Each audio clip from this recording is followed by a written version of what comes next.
Hello, I'm Luca De Giglio, and this is the Web3 in Travel podcast, where you can learn about crypto, blockchain, and how the new internet will change travel.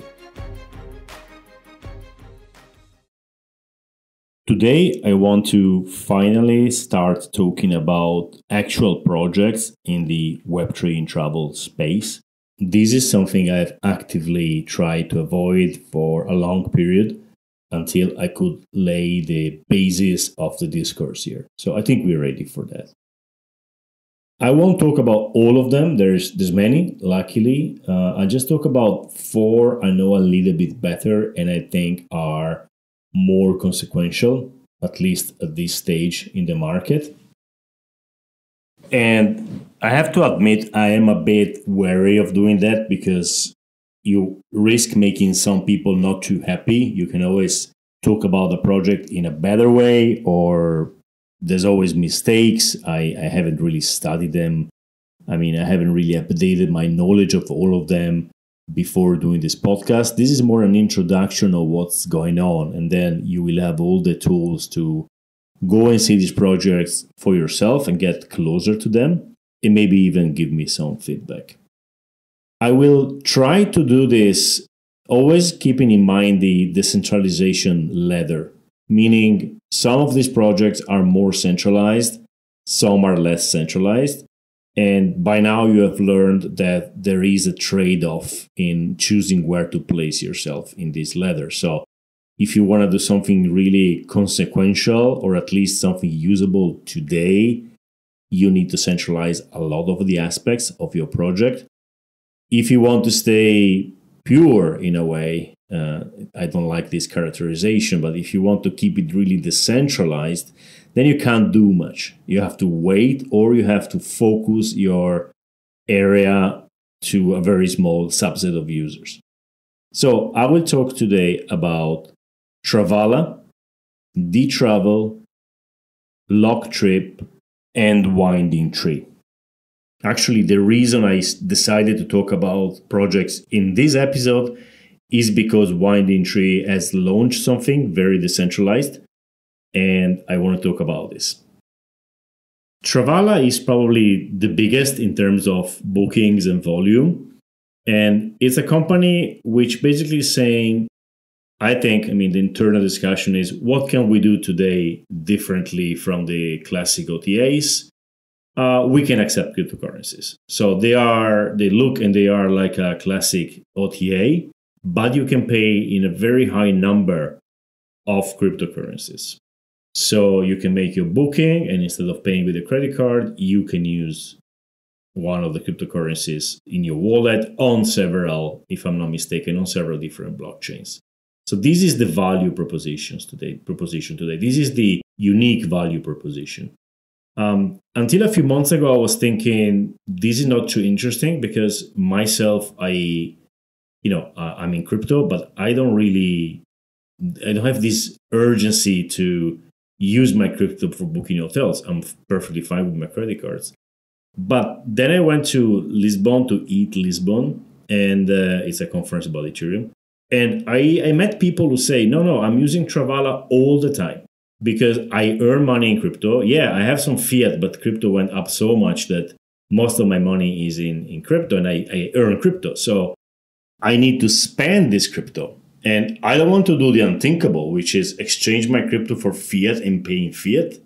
This is like going back to an old version of money, very cumbersome. So I met people who book Travala all the time because they keep paying crypto.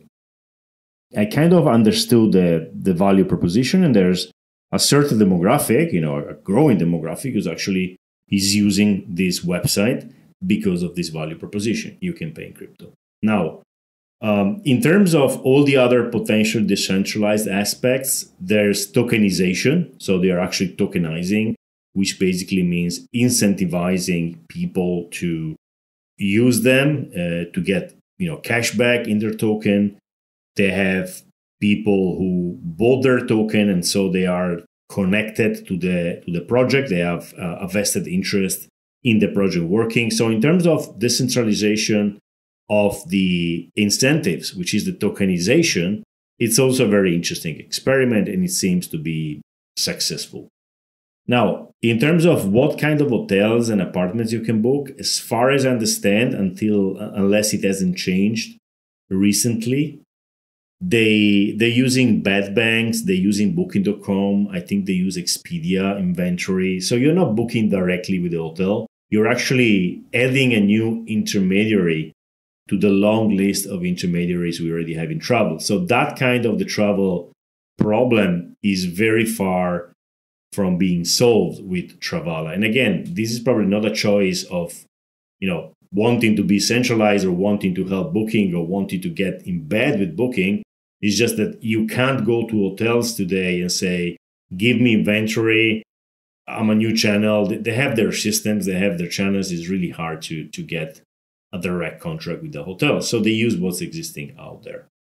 So what is the weak part, in my opinion, of this model? And I'm not saying anything offensive, and I'm sure they know this better than me, and they have plans to get ready before this happens. So if tomorrow Booking.com, Expedia, or anybody else starts accepting cryptocurrencies and starts accepting as many different kinds of cryptocurrencies as they do, well, they don't have a unique value proposition anymore. Now, how are they actually going to solve this problem? Well, I can suppose, it's my idea, I don't know what they're actually doing, but I can suppose that as growing demographic of people with wallets comes on the market, they're going to try to serve them. So they're going to be, first on this new demographic, which is the one which is actually going to allow for a big change in travel. They started like this because this was what you could do at the beginning, and they're probably ready to evolve as the market evolves. So we cannot really criticize them for being centralized in some parts or for giving you bookings from Booking.com, etc. It's just what you can do today, and they're probably ready for when the market changes, when the market matures. Now, another tricky aspect about being the only one which actually accepts so many cryptocurrencies is that they are solving a problem other people are solving too. Now, for instance, if you have a Binance card and you have your cryptocurrency on Binance, you can pay in crypto already. You put crypto in your card, and when you go out to pay, the money is exchanged on the fly from your cryptocurrency to the fiat money you're paying it. So the hotel or the OTA or whoever you're paying gets fiat money, doesn't even know you have crypto, so it's really easy and normal for them. But you are spending crypto. So if your problem is spending crypto, credit cards are solving this. Credit cards and centralized exchanges together. Binance is not the only one. The only difference is that, you need to keep your cryptocurrency on Binance. So it's another centralization aspect. If you want to spend your money from your wallet, then those cards don't work. But at the same time, I don't see a big problem in keeping the budget for your travels on a credit card, so on Binance in this case, for even a long period of time. If you are a very ideological Web3 user and you just want to keep stuff in your wallet with complete anonymity, fine, that's not a solution for you. But most people, it's perfectly fine to keep a few $1,000s or whatever you spend per year in travel on a card, basically. So that's a solution again, which we are, that's where we started in travel. Cryptocurrency, let's pay in cryptocurrencies. This is solved. And so if all your value proposition is you can pay cryptocurrencies, you don't have a very resilient one. But again, I'm sure Travala is looking ahead and has got ready for reacting as the market evolves.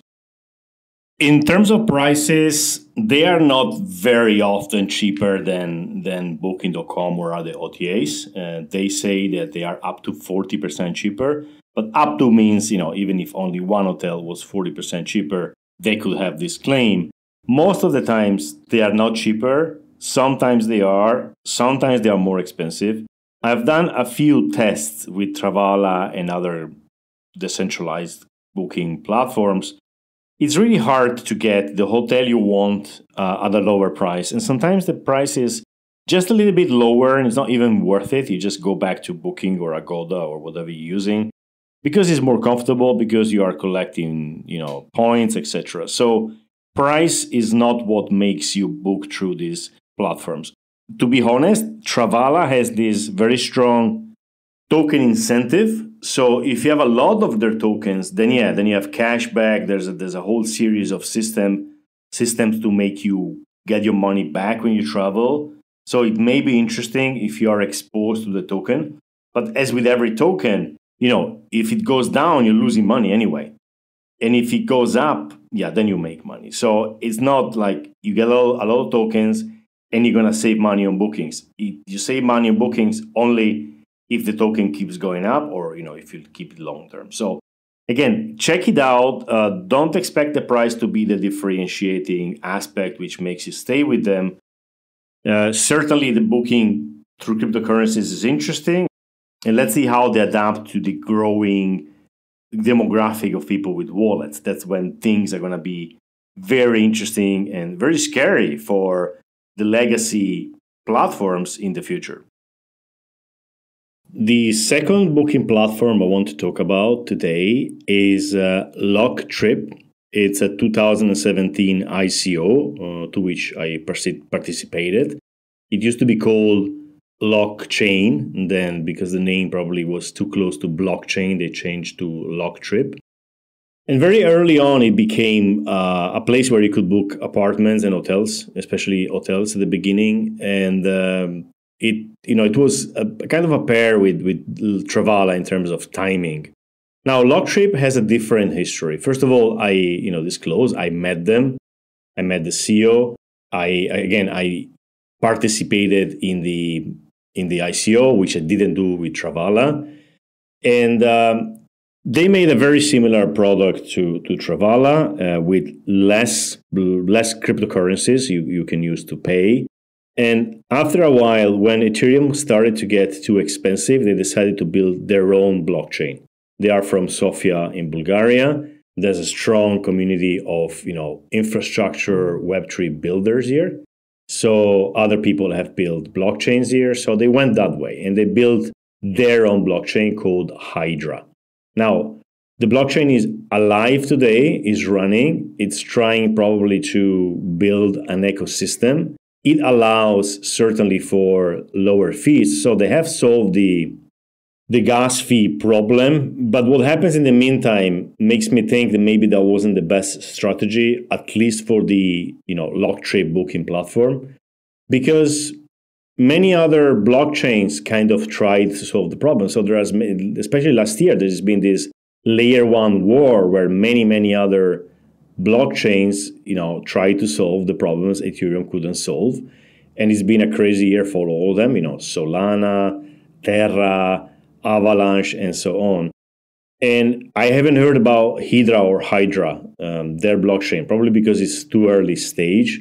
But there's an interesting fact here, that an interesting example. There's another blockchain project from 2015, if I'm not wrong, and it's called Eternity, also from Sofia, Bulgaria. They also collected a few millions in an ICO, not even the 2017 ICO, but the 2 years before, if I'm not mistaken. And they still exist in a way. You can look, they have, social network presence, they have a website, etc. But they completely missed the layer one explosion of last year. So LockTrip went into developing their own free infrastructure, and that could be both a great thing or a bad thing. We don't know it yet.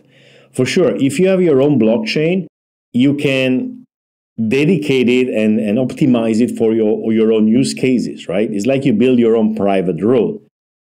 On the other hand, you have to find a way for people to come to your road, and people are going to ask you questions. How much liquidity is there? How many people use it? How can I go from one blockchain to the other? How are the bridges? Are the bridges trusted? So many technical questions. And it's really hard to bring people to a layer one. And it's a completely different business than building a booking platform. As I was saying in the beginning, I haven't studied all these projects in the last months, so I cannot really say what's happening. I participate to their Hydra token distribution, so I'm going to become a validator or something, I suppose. So I follow them closely, but not as close as to tell you what I think about where they are getting, in what direction they're going, and how it is going. I cannot do any predictions for them or for anybody else for that matter. But it's interesting to see them because, one, they are trying to solve the problem of blockchains by building their own. And it could be that in a few years, everybody will realize that's a good way to go, and everybody will go that way, rather than use shared blockchains where everything happens, like Ethereum. And the other thing is, in terms of pricing, I found LockTrip to be cheaper more often than Travala. So I was able to find hotels cheaper than Booking more often than I could find them on Travala. Still, the user experience is, of course, very far from Booking.com or other big OTAs because they are expert in this. They had the time to tweak them to perfection. So I still look at them once in a while when I have time and I want to book something expensive, so that the discount I get from them is actually something interesting. And another interesting thing about LockTrip is that they have a plan for NFT bookings.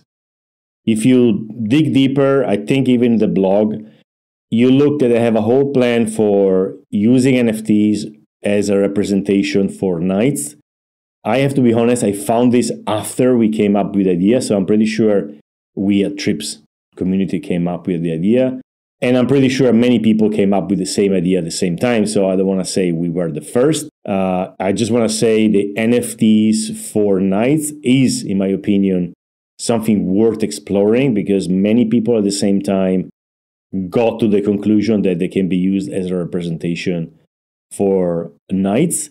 So it's interesting also to follow what they're doing in this field of NFT bookings. Maybe they're going to completely change the way you can do bookings. Instead of the OTA approach, they're going to go 100% with the NFT approach. So it's worth checking them out. They are a very good team and they're very dedicated. Every time I hear that the 2017-18 ICO period was full of scams, they were all scams, I think about them and say, no, they were not full of scams. Sorry, yes, it was full of scams, but many people were seriously working hard. Even if they have millions in the bank, they work hard as any startup. So it's really not fair to say startups are in a way good because they go through this VC channel and they are vested, and ICOs are not good. It depends. There are a good number of great ICO projects, and LockTrip is one of them. The third project I want to talk about is DTravel. DTravel is specialized in the vacation rental industry, from which I'm from. Basically, I'm an expert in vacation rentals. I started in 2001 with my little Airbnb before Airbnb, and I've been in that industry ever since. So even Trips Community itself is a project which at the beginning said we are going to do the decentralized Airbnb. So DTravel comes from the same area as Travala, to the point that for a while I thought it was a sister or daughter company. And I've been following it since the beginning. They have a token, so they're going to go fully tokenized. So they're going to apply all the power of tokenomics for user engagement and all the other things we talked about in this podcast for a long time. And I kind of dismissed them after a while because they started in a bit rocky way. They changed things. They got a bit lost at the beginning. That was my feeling, at least. But I kept following them. Now I remember. Basically, we created accounts. I shared with other people. I said, go, let's try it. These guys are for real. They raised, I think, at least $5 million. So this is what we've been trying to do with Trips at the beginning. And we stopped because the market wasn't ready. Now these guys came into the market. They're doing it. They actually could raise money, and they are doing it in their own way. So it's certainly a project we in Trips wanted to be part of. So we created our accounts, and we uploaded our apartments. And then probably they changed something in the software, and the listings we uploaded were gone. But later they came back. Basically, they reinstated them, or maybe I had just lost them. I don't know. It was a bit messy at the beginning. And when I say messy, it could be simply that I wasn't following properly. So don't take it as a complaint here. And then I kind of stopped following closely because I was waiting for something more concrete than that. And then recently I had the chance to speak with them. That was in the context of customer feedback.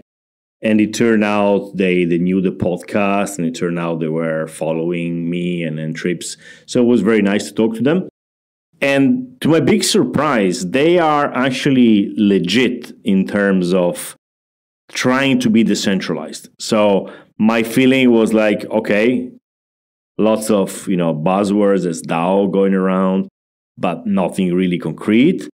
And I was completely wrong. Those guys are serious about that. They are doing the effort, and if you want to be decentralized, it's hard. So of course you start by saying we are decentralized, we are a DAO, and then before this happens, a lot of time passes. The same happened with trips. It's really hard to decentralize properly. So yeah, I got excited again about this project. Now I think they are trying to see the best way to onboard properties. Again, they are just vacation rentals. They are not hotels. So you need to onboard every single property or every single property manager, and you need to look at the best softwares to integrate. So you can integrate through a channel manager or a PMS. You can theoretically integrate many properties at the same time. So they are doing this kind of research, and I'll be following them. I was really happy to see this was a serious project. And the fact that I had this idea was because I followed them bit closely at the beginning, and then they went ahead with a more independent from Travala, as I understand, road, and that's where they became more serious about decentralization and other stuff. So they are definitely a company you wanna look at. You want to probably upload properties if you have. You can get tokens. I got a few of their travel token TRVL as a bonus for uploading a property. I think I also got some referral. So yeah, definitely interesting, and you should check them out. They are the closest thing to vacation rental specific OTA in the Web3 travel space. The last company I want to talk about is Winding Tree. Winding Tree is another ICO from 2018. I participated in that ICO, and they are in these four the most committed to the decentralization aspect of travel, basically. So they started, for many years, they worked through business to business. So they work with companies like airlines and trying to give them access to a decentralized inventory. Their main value proposition has always been, let's have decentralized inventory, so there's no more fragmentation in the market. And they did several partnerships. I think the last one was with American Airlines, etc. But it got interesting in the last few days when they decided to launch a booking platform where you can book a hotel in a completely decentralized way. Now, this is impossible, right? Because we said if there's no market, if the market doesn't have wallets, this cannot be done. And so what they did is, actually, to make it possible, they did a booking platform specifically for attendees to crypto conferences. There is right now a very important Ethereum conference in Amsterdam. It's called DEF Connect. And you could book hotels through their platform. It's called Win.so, Win.so. This platform has been talked about for a while. I remember talking to Max, the founder, a few months ago when he was trying to get involved in the travel industry. I don't know how that one ended. But basically they launched it, and you can, I think now all the hotels are booked, but you could a few days ago book a hotel through their platform paying in DAI, which is the stablecoin on the Gnosis chain, former XDAI chain. And basically you pay the money goes in a contract, and then it's unlocked when you scan your NFT at the reception, something like that. I talked to the guys a few days ago, and that's what I understood. The interesting aspect here is that it is completely decentralized, right? It means once you do these transactions, there's no company behind it who can stop them. So the relationship is between you, the hotel, and the smart contract. Now, I don't know how decentralized really it is. When you develop these things, you try to keep it flexible. Maybe they can still unblock funds in case something happens. That's not really important at this stage because it's experimental. But it's experimental, but real. You can actually spend $1,000 in a booking, and you're actually moving real money for a real booking. You get this NFT. I think the NFT represents the booking too. And I'm not sure about that, but I'm sure that you can use it at the reception to check in, which is interesting. Now, by targeting Ethereum conference users, the wallet problem is solved on the demand side, right? Now, how do you solve it on the hospitality side? Well, you just work with a few hotels. I think they have a couple or something. You have to teach the hotel, teach the reception. You basically have to do a lot of work to make them accept this. And they also made this crazy deal for 50% on the price. I'm not sure if it's 50% compared to booking or the walk-in price. Still, it's the cheapest price you can get, right? So, of course, this is not scalable at the level of an OTA, but it's the first experiment with a real booking on a decentralized system through smart contracts. For that reason, it's very interesting. And they are going to replicate this in other conferences. There's already a couple. I can't remember where. One is in Italy, and the other one I don't remember where. And yeah, they're definitely interesting to follow. If you want to see how this space is going to grow, what the problems are.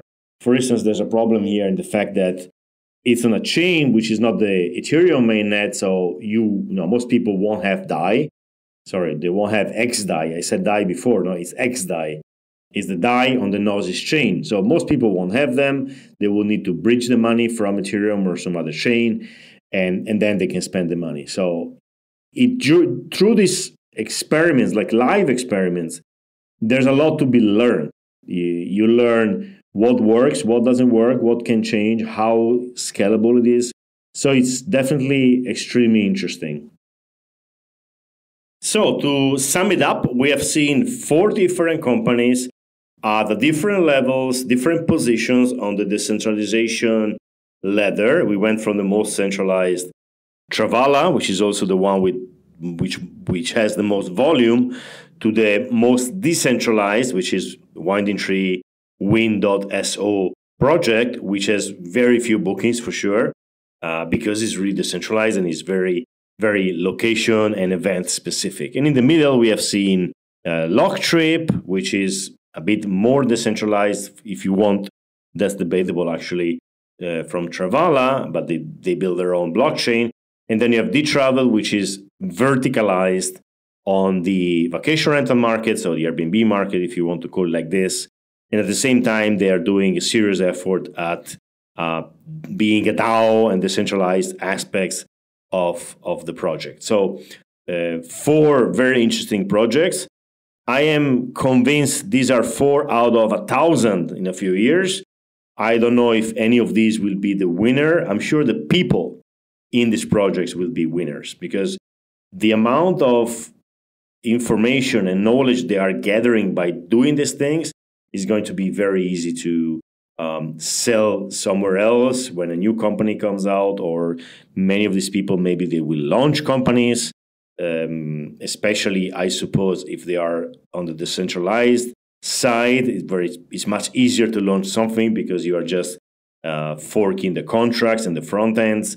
So it's starting. We are at the beginning of, sorry for the word, as I was saying, the Cambrian explosion of decentralized Web3 travel projects. It's just the beginning. And as I said a few times, that's when we start having fun. And again, just to repeat this for a millionth time, it all depends of people having wallets, or it depends on centralized companies being able to show a custodial version of digital assets. So, NFTs custodied by the company for you. We don't know where this is going. This is, again, it's an explosion. So you don't know. You can't say it's going to go in that direction. It's going to go in every direction. It hasn't really started to attract capital yet. You've heard Travala has raised 5 million. LockTrip at the time, 9 million, and Winding Tree, a few million. Travala probably a bit more, but this is still nothing compared to the startup world in the travel industry, right? So it's interesting to follow them because it prepares you for what's going to happen in the next years.